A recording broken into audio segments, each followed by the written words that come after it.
Welcome everybody to this podcast as we do it every week. So today we'll speak about the legend of heavy duty. Of course, many of you will think maybe it's a specific bodybuilder or somebody. Yes, it's a specific bodybuilder. Many bodybuilders, they were using heavy weights, but only one had let's say, a different philosophy when it comes to building muscle mass. I think that you all know me now. It's not about I didn't try many of these things, like in terms of training and even nutrition. I did so many things and I tried so many supplements and I tried so many diets and I tried so many workouts. And I can tell you what worked for me, of course. And from here, you can also think what can work for you. When it comes to heavy duty, the scientist, let's say the mastermind behind it, it's basically Mike Mentzer. Many of my students ask me what I think about the philosophy, the training, the nutrition of Mike Mentzer. I can tell you that he was a genius. I mean, of course, you cannot be 100%. I cannot be like 100% to agree on everything that he's saying, but I can take the good things from him as I took the good things from other bodybuilders from the golden era. I remember back then, I don't remember because I wasn't there, but I remember reading about the golden era and how the bodybuilders back then were training, what type of nutrition they were using, what type of supplements. Of course, many of them, they were using steroids. It's true. But steroids back then weren't like the steroids from now. I mean, of course, the science made the steroids from now to be better. And of course, it doesn't mean that you wouldn't pay a cost for this. But even then, for example, the bodybuilders back then, they were so aesthetic. And they were using steroids, most of them. But still, in today's world, with all the science that we have, and the supplements, and the steroids, and everything, they don't look like before. They look huge. Of course, they are bigger than before, the bodybuilders. But back then, maybe because the steroids weren't that powerful like today, the body looked more natural, even if they used steroids. But also their nutrition was quite good. I mean, many of the bodybuilders from the past, they didn't fear carbs. I mean, today, everybody is going like 100% carnivore or 100% keto or 100%. I mean, many bodybuilders, they are using carbs because they understand the importance of carbs in performance, for building muscle mass. But what I like at Mike Mentzer philosophy is that you can eat carbs, loads of them, like even 300 grams, 400 grams a day, as long as you eat under your maintenance calories. You will still lose body fat. I mean, why would you go very low carb? Why would you increase your cortisol levels all day long? All day, like chronic cortisol levels up, when you can eat some carbs and maintain your muscle mass? You need to have a high cortisol level in the morning. You need cortisol levels when it comes to do something in an acute part of the time when you need to basically fight or do something, but having high cortisol levels all the time is bad for your muscle mass, for your bone mass, and that's why carbs are important. You shouldn't eat like too many carbs, but 100, 200, 300 grams, it's a good amount. So for some people, 100 grams might be low. Others, they do well on 100 or 150. But normally, 200 grams will be a good amount. You can even eat more than this, as long as you are under your, let's say, maintenance calories. As long as your goal is to lose body fat and maintain muscle mass, make sure that you eat under your maintenance calories. It's not about carbs or fat or protein, but of course, if you want to make your body composition as good as possible, you should have a balance between your macronutrients. I think this is the most important thing, to understand how much protein, how much fat, and how many carbs you should eat. When it comes to this philosophy, I would suggest that 1.6, it's a start, but according to studies, let's say 1.7. 1.7 grams of protein per kilogram of body weight you should have. And from here, you can calculate your fat and your carbs. Easy. But let's have 1.7 at least. You can go up to, let's say, 2 grams. But 1.7 at least, if you really want to build muscle mass. And I also suggest that you don't avoid carbs. And speaking about Mike Mentzer, because it's like I'm inviting somebody to the podcast. Of course, Mike Mentzer is not in this world anymore. He's in the unseen world. But let's see his picture. He was looking, amazing.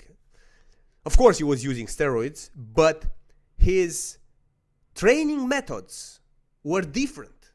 Because I remember when Arnold, he was training like hours and hours in the gym. And Arnold also looked amazing. But what if Mike was right?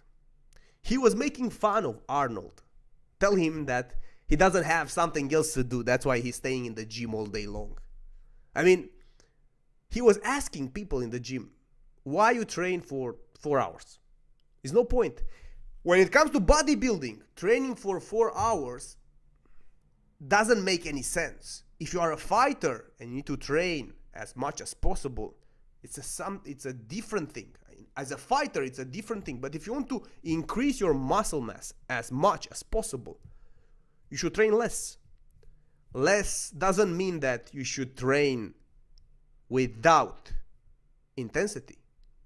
Less means that you should train in a less time with the highest intensity. That's why Mike Mentzer basically learned all of these things, like the high intensity training, from, if I can call it, his master, his trainer, his coach, Arthur Jones.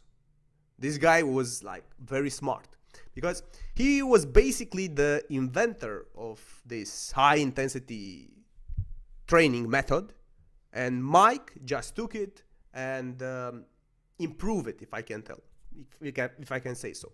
He improved his method. Improve it by using, for example, unknown bodybuilders, training them with his method, and all of these bodybuilders, they basically reached a good, let's say, body composition, and many of them, they become famous for this. His methods were very simple. I want to see a video with, let's say, for example, let's see the video with his arm workout. So, very simple. He was training biceps Exercise and number triceps. 1 for arms is barbell curls, 6 to 2. In a, if I can call it, very simple matter with very simple exercises. If we can put the sound. They work the brachialis on the outer part of the arm. Do straight bar barbell curls. Exercise number 2 for the arms is tricep press downs. with either a straight bar or a V-bar, but do not use a rope. Do not use a rope, either a straight bar or a V-bar. 6 to 10 reps for the tricep press down.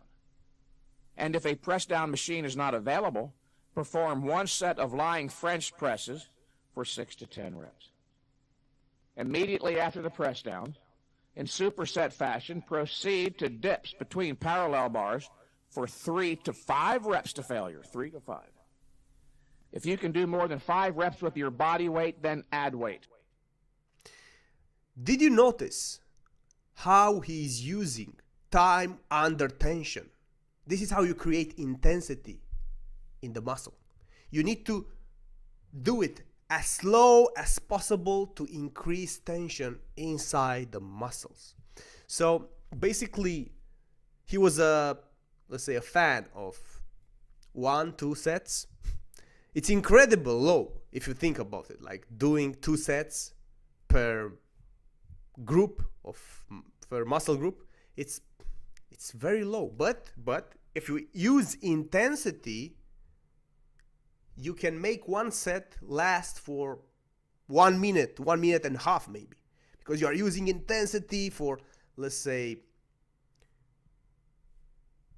6 seconds, 10 seconds each rep. Incredible.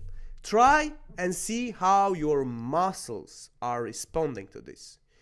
Another video is when he is training what is this guy name? Let me think. Not this one, the other video, please.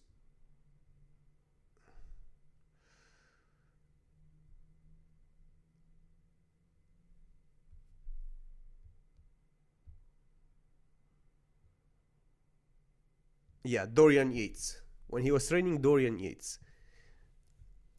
The first time I trained Dorian was in 1992. I ran into him at Gold's Gym, where he told me he was not satisfied with his progress. He had allowed the number of sets he was performing for each body part to creep up to 6. Although he was reluctant to accept my conclusion that he was overtraining, he did allow me to supervise his bicep workout that day.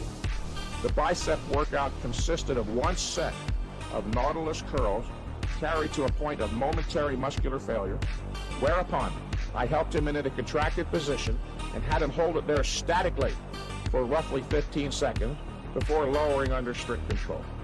Dorian didn't say much other than he liked the way it felt, and with that left the gym. Thinking the matter was closed, I was surprised to see Dorian the next morning at Gold's eagerly seeking me out. Mike, he said, I wouldn't be here talking to you right now, but I swear, I woke up this morning and my biceps were bigger from that 1 set yesterday. Yeah, so 15 seconds of maintaining that intensity in the biceps. So basically he was using a combination of isotonic exercises combined with isometric exercises. So from his philosophy, if we use isometrics, we can increase intensity, and this is how the muscles will grow. Of course, he was also speaking about full range of motion. So you need to do the full range of motion, but also keep it as much as possible. It's a different, let's say, strategy of training, and from my experience, from my own experience, I can tell you that this is quite good if you want to build muscle mass. And if we look at his let's say training plan, let's see him again speak. And before so the last video, before we and after that, let's speak about his training, like what he's doing exactly with his training regime. A bodybuilding workout is not an endurance contest. Your actual, literal purpose as a bodybuilder is to go to the gym and intelligently, rationally, logically, knowingly do what nature requires merely to activate the growth mechanism, then get the hell out, go home, rest and grow. So it's not about endurance. Think about it.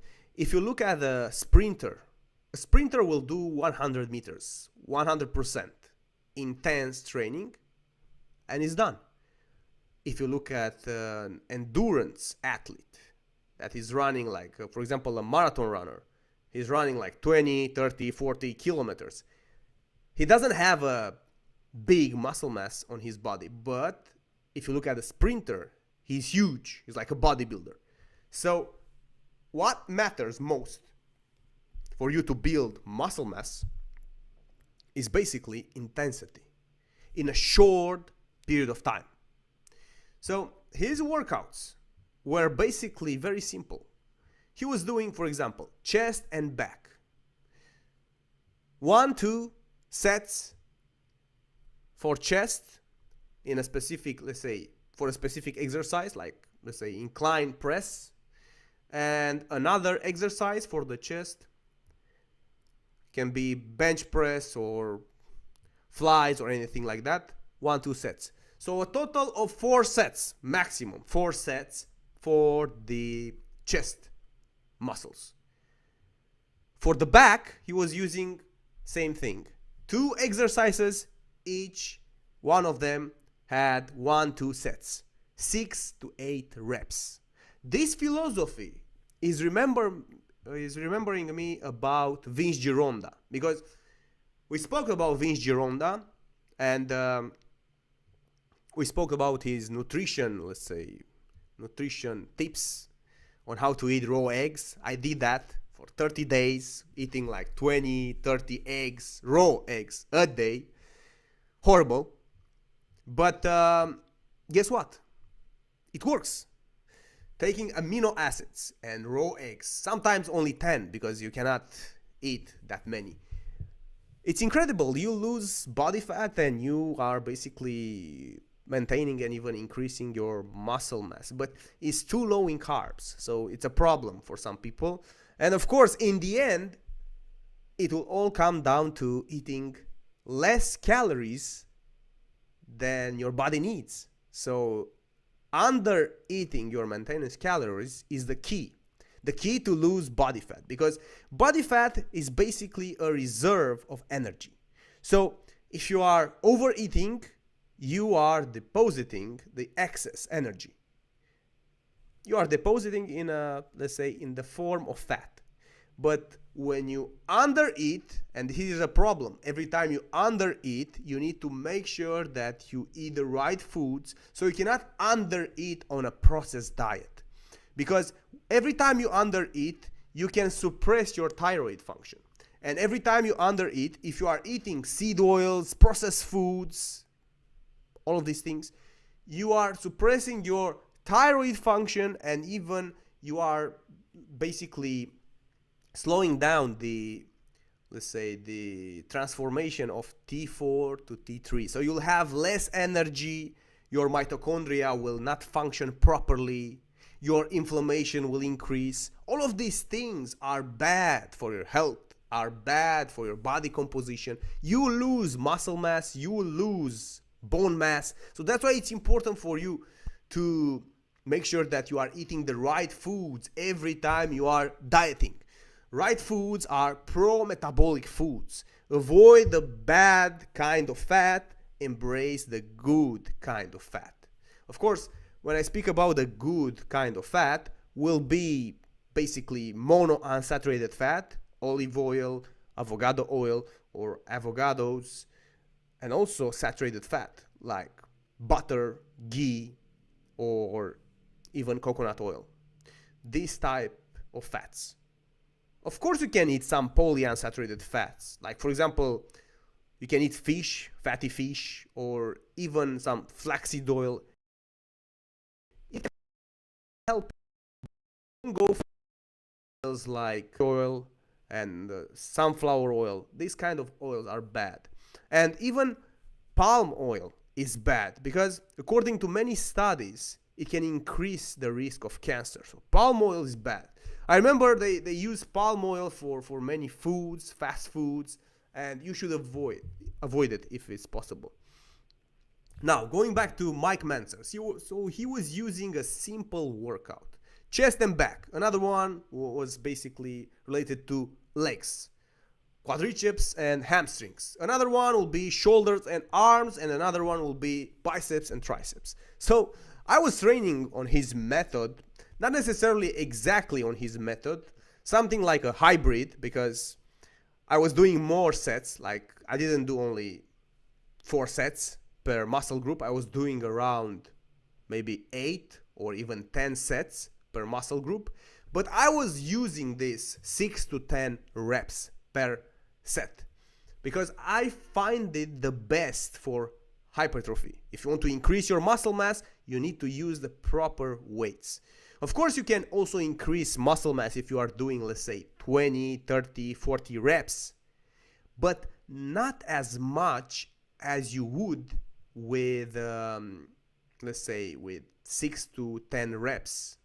So heavy weights are better in terms of building muscle mass, but not necessarily that you should do, let's say, 1 to 3 reps, because here you increase more strength with 1 to 2 reps, 3 reps. So when it comes to building muscle mass, make sure that you go even 12. So 6 to 12 reps is the best. Sometimes, according to Vince Gironda and even Mike Mentzer, you shouldn't pass 8. And every time you pass 8, you should increase the weight. So yes, this is about all of these things related to Mike Mentzer and how to train are basically easy things to do, especially for people that they don't have time to go to the gym. Many people, they don't have really time to go to the gym. And when they go to the gym, they are doing too much endurance training. And even with specific exercises, they are doing squats. They are doing 50, 60, 70 squats. Well, you should do 6 to 10 squats with maximum intensity. Every rep must count. I mean, every rep must be, let's say, 30 seconds or maybe 20 seconds. You go up, down, easy, feel it. Even if you are not using heavy weights, it's not necessarily about heavy weights. It's about how you control the movement. If you control the movement and if you feel that intensity inside the muscles, this is how you basically will reach failure. And you can reach failure from one set. That was basically what Mike Mentzer was preaching. So now we saw the videos. What about nutrition?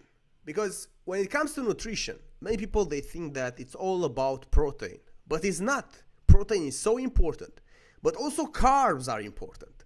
Think about it. Every time you don't eat carbs, somehow your body will break down muscle mass and transform amino acids into sugar in order to feed your brain. So your brain needs sugar. Eating carbs can basically help your body and even your muscle mass to maintain without being breaking down. So that's why it's important for you to eat carbs. Of course, how much carbs, how many carbs you should eat, it all depends on how much you do. What is your, let's say, daily schedule routine, like how much you train, what you do, how much you think, how much you work. All of these things are related to you specifically. But as I suggest before, and you all know me that I don't like the keto diet, only for, let's say, medical purposes. So for example, if you want to treat epilepsy or something else, you can use the keto diet. Or for example, if some people, they have metabolic diseases, they can use the keto diet. But even then, I will use something like a carb cycling method. When you go, for example, 1 day with low carb and 2 days high carb, or even backwards. So for example, you go 1 day high carb and 2 days low carb. It depends on your activity level and how your body is responding to this type of diet. But going back to what we spoke before, think about it. If you go low carb all the time, like all the time you are low carb, you never eat carbs, you will be in a stress, let's say, in a stress, and let's say you will be stressed all the time, your cortisol levels will be high, and you are basically burning your muscle mass. But every time you eat carbs, you are decreasing your cortisol levels. So that's why when I speak about carbs, I don't speak about carbs in matter of, let's say, processed foods or bread or this kind of carbs. No, I'm speaking about carbs in terms of fruits, raw honey, and sometimes if you really want to eat something else, you can go sweet potatoes, you can go with beans, and even gluten-free grains. This type of carbs. But mainly fruits, because simple carbs like fruits and simple carbs like, for example, that we find in raw honey, they can stimulate your thyroid. So they will basically increase your metabolic rate. You shouldn't fear natural sugars, but you need to eat enough, not more than enough. Small amounts of fruit, small amounts of raw honey can stimulate your metabolic rate. It can help you to burn more fat. If you are going low carb for a long period of time, you can decrease your metabolic rate, so you will not burn as much fat as possible. That's why many bodybuilders, fitness influencers, they try to do like one cheat day or cheat meal a week or every 3-4 days. And basically with that cheat meal or cheat day, you can increase your metabolic rate. So eating pizza or anything that you like, that is basically high in carbs, high in calories, and even processed, it will help you to increase your metabolic rate. It will stimulate your thyroid function and you will burn more fat. That's why all of these bodybuilders, they are doing this cheat day. But you shouldn't do cheat days or cheat meals. You just need to eat enough carbs every day, and even if some days you go low carb, like below 100, the other day or the next day, you can eat some carbs, more carbs, and this is how you stimulate your energy production. This is how you stimulate your body to burn more calories. And you shouldn't avoid carbs. This was basically the whole thing about why you should eat more pro-metabolic foods that can help you to burn more fat. So that's why Mike was smart about this. And he was he was using mathematics, because he was studying the laws of logic. Let's think about it. Let's think about it and let's use logic, common sense. If I'm eating this amount of calories and I'm doing this effort and I'm doing this workout and I'm doing this, the result will be this. So, for example, if you want to burn fat, you will burn fat because you will need the fuel. You cannot burn muscles, because one pound of muscle has around, if I'm correctly, 600 calories. And 1 pound of fat has around 3,500 calories. So when it comes to changing your body composition and losing fat, it will be like very simple mathematic calculation. Like, for example, if I want to lose 1 kilogram of fat, I have to burn around 7,000 calories, approximately. So if I'm, for example, if I need 3,000 calories every day to maintain my current weight, but if I'm cutting 500 every day, in how many days I will lose 7,000 calories, meaning in how many days I will lose 1 kilogram of fat? 14 days, approximately. So let's say in 2 weeks, 2 weeks and something, I can lose 1 kg of fat. Of course, if I have enough protein, I will go beyond 1.7 grams of protein per kilogram per body weight. And this is how you should do it. It's simple, very simple.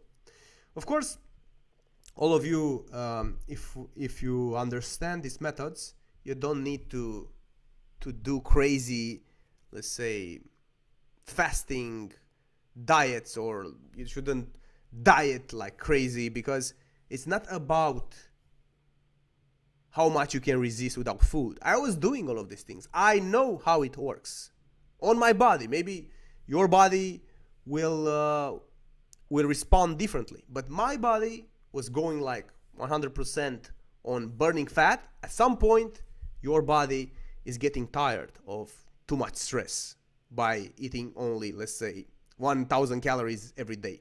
It's all about experimenting. Every time you experiment, you learn something. I learned from my own experience trying many things, and I can tell you that in the end, what really matters is the health of your body, the optimization of your hormonal system. This is how you maintain your, let's say, your youth. This is how you slow down the aging process. By optimizing your hormones, you need to increase your testosterone, decrease cortisol. All of these things are basically interconnected. So when we speak about optimizing your hormones, we speak about specific foods and a specific lifestyle. We speak about enough hours of sleep. Many people, they sleep after midnight, and this is a bad thing to do. You don't have time to regenerate your body. You don't have time to replenish and to refill your muscles. I mean, if you eat your last meal with, let's say, for example, your last meal can be like protein and fat, not necessarily carbs. But if you have a hard time to sleep at night, you should include some carbs like sweet potatoes, because during the night, your body is basically rebuilding. It's not about training. I mean, when you train, of course, you will put your body on a specific track. You are basically redefining your body composition. But when you train, you will destroy your body. When you sleep, you will reassemble, recreate your body. You will build your body when you sleep. Sleep is like an anabolic thing for your body.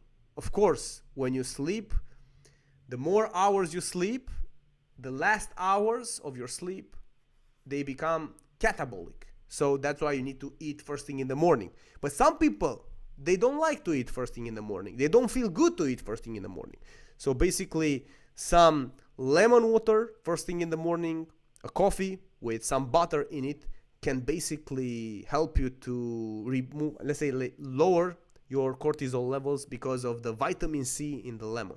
So you can wake up and eat a breakfast. You can wake up and eat some fruits, or you can even wake up and drink some lemon water and a coffee with butter in it, or coconut oil, or even some honey, and you can basically do your cardio routine. I will always tell you to do cardio first thing in the morning.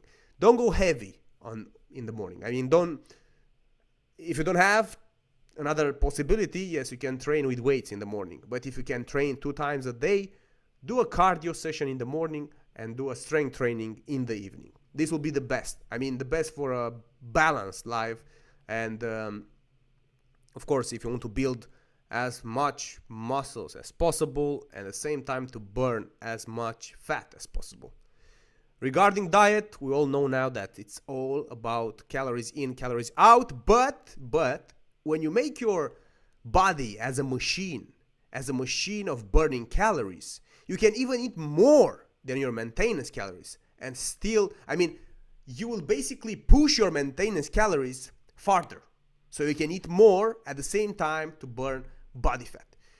But in order to do that, you need to have let's say, an optimized thyroid, an optimized liver. Your liver is so important in this equation, because if your liver is healthy, your thyroid will be healthy. You need to avoid, as I said before, seed oils, because seed oils are basically the worst food that you can eat for your liver. And all these processed foods, they contain seed oils. That's why it's important for you to avoid seed oils as much as possible and processed foods as much as possible. Now, if we have the training method, which I highly recommend you to use and try, because maybe your body will respond better. We have the Iron Body program in the Health and Fitness Campus. It's something like a hybrid. It's not necessarily something that Mike Mentzer will do, because there are loads of sets there. I will do like in one workout, I will do around 20 sets. Like for example, if I do chest and abs, I will do like 15 sets for chest, like 3 exercises for chest and 1 exercise of 5 sets for the abs. Or if I do arms, I will do 10 sets for the biceps and 10 sets for the triceps, so 20 sets in total. But normally,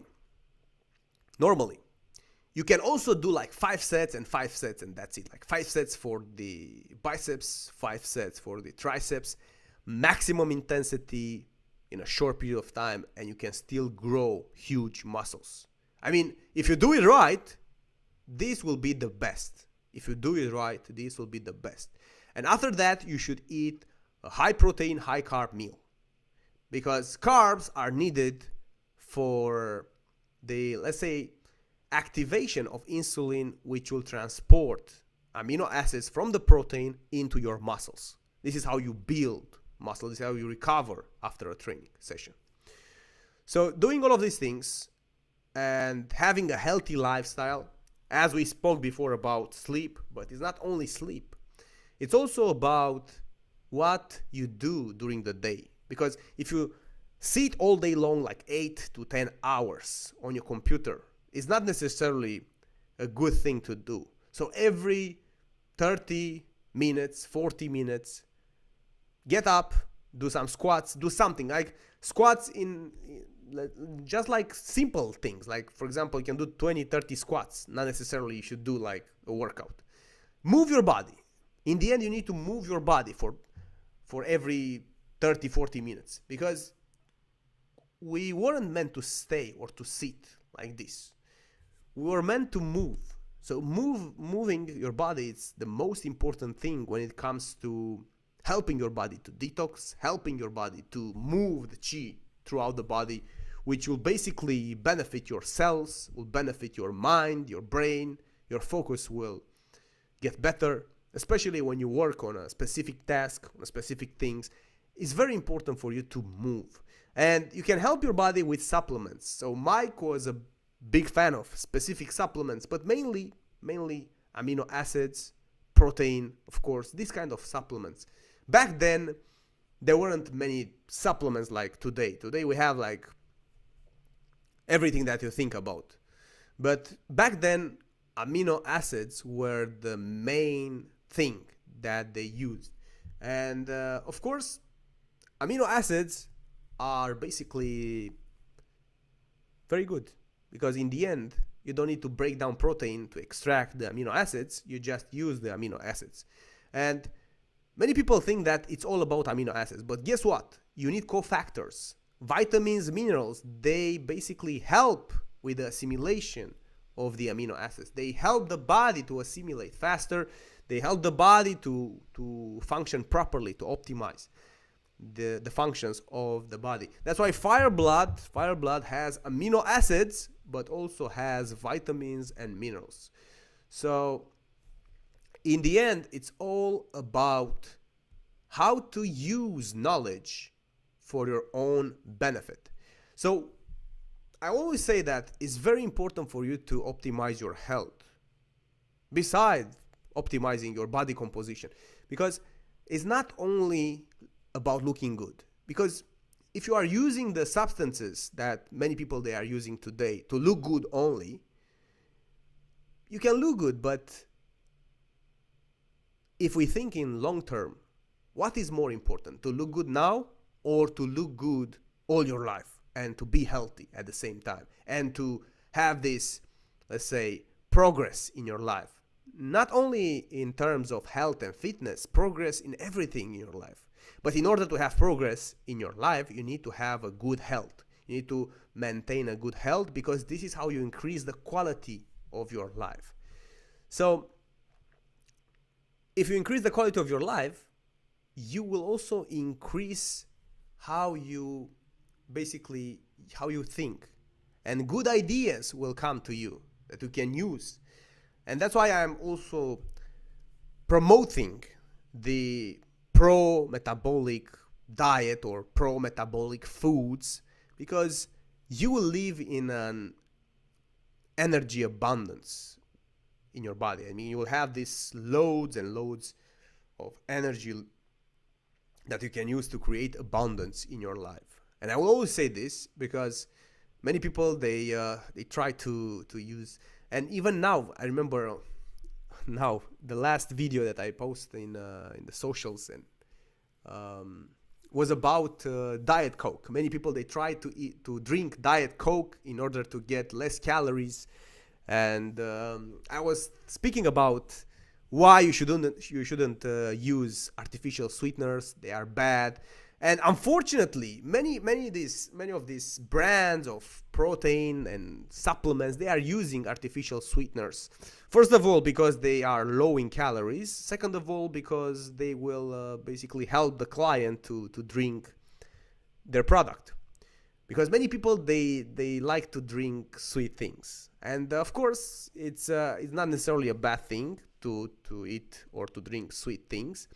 The bad thing will be if you do it for a long period of time.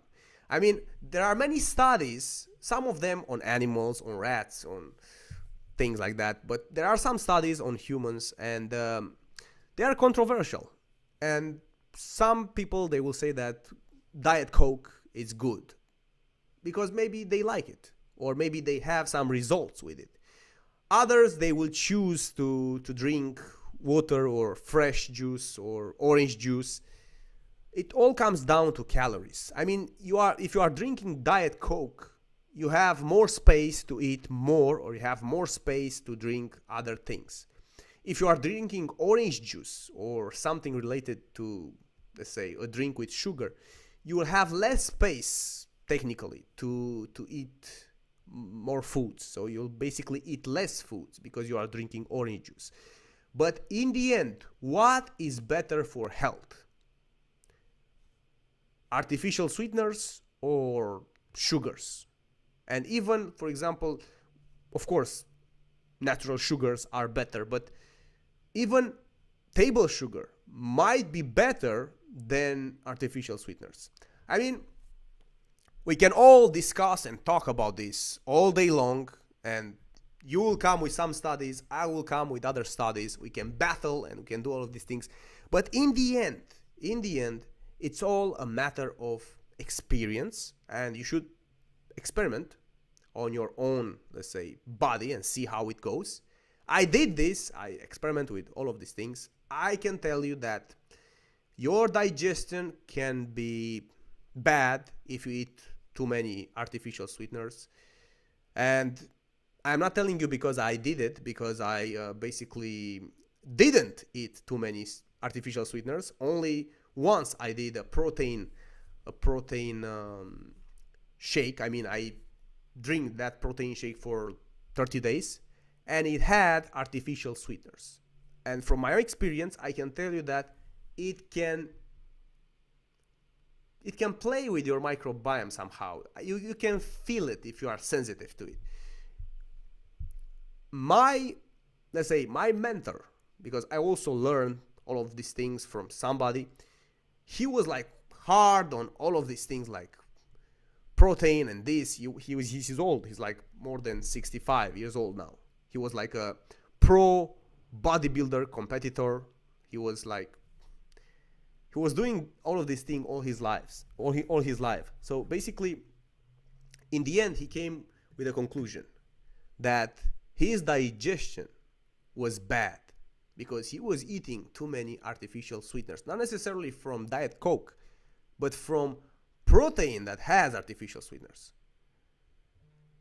So eating all the time artificial sweeteners is not necessarily the best from my own experience, but some people might be okay with it. I don't know. Maybe for some people they have a stronger, let's say, microbiome, or let's say gut health, and they cannot feel it. But even sugars, of course, according to studies, they can do some imbalances in your microbiome. But overall, I will always choose natural sugars against, or if I can compare them, against artificial sweeteners. Good. All of these things are important, but when you use a supplement, make sure that you read the label. So when you read the label, they can tell you that it has this, it has that, but in the end, what matters is to take the essentials. I mean, what you need to take. For example, it has protein, okay, wave protein, and that's it. If it has artificial sweeteners, or for example, it can have some, let's say,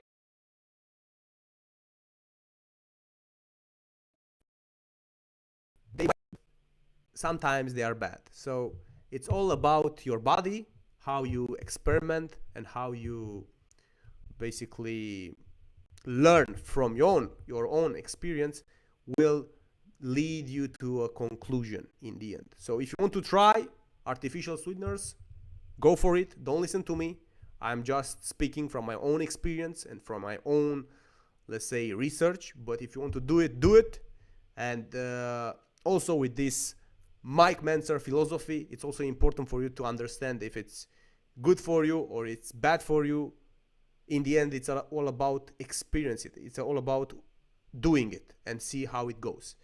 I'm just presenting things from my own experience, from what I think that is good. And I always speak about the golden era because I find it the best of, for example, the whole bodybuilding thing. So I will choose specific bodybuilders that I like.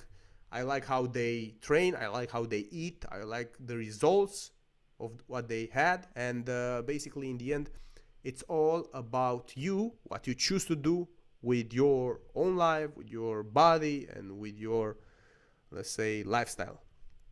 So next time maybe I will invite somebody to the table. Who knows who, we will see, but it will be next week for sure. So stick around, and I will see you soon.